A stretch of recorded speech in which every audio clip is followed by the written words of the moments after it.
Почитувани, со посветена работа од владата предводена од ВМРО-ДПМН се остварува стратешката визија Македонија да стане клучна транспортна крстосница на Балканот. Како никогаш досега, во поновата историја на државата се случува голем бум на градежништвото. Како еден од главните драйвери на економскиот развој се градат патишта, автопатишта, експресни патишта.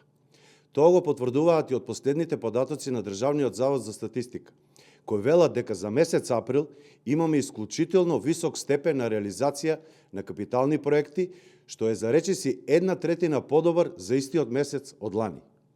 Ваквиот градежен бум се должи на 2 години интензивна, посветена и макотрпна работа на владата за изнаоѓање на решенија, решавање на наследени и тековни проблеми, инвестиции кои развиваат економијата и го подобруваат животот на сите граѓани во Република Македонија.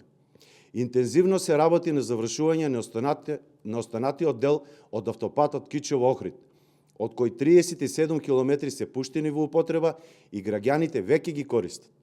Следниот месец почнува изградбата на автопатот Скопје-Блаци, со што веќе се обезбедени средства, избрани се консултантот и изведувачот, кој Македонија ќе ја поврзе со Косово и со пристаништата во Албанија и во Црна Гора. Сериозен прогрес на градежните работи има и на автопатиштата од коридорот 8 и 10D. Со изведувачот е постигната нова динамика за изградба на автопатиштата Тетово-Гостивар, Гостивар-Букојчани и Прилеп-Битола. Забрзани се постапките за експроприација и решени се преку 2500 постапки. Остануваат уште мал број на постапки да се дорешат. Се поништи одлуката на претходната влада за изградба на тунел на трасата Гостивар-Букојчани, со што заштедени се 252 милиони евра во буџетот, додека на делницата Прилеп-Битола веќе од следната година очекуваме да се вози по едната лента. Тука си експресните патишта Кочене-Виница-Делчево и Струмица-Радовиш, за кои почнаа подготовките за нивна изградба.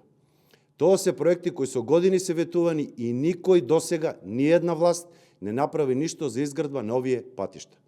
Кога сме кај експресните патишта, не смееме да ги заборавиме Градско Фариш и Страцин-Крива Паланка, кои се дел од коридорот 8, кој по долги години застој владата на ВМРО-ДПМН целосно ги заврши и ги пушти во употреба. Се инвестира и се гради во секој дел од државата. Инфраструктурно се развиваме насекаде, со крајна цел исполнување на стратешката визија Македонија да стане клучна транспортна крстосница на Балканот.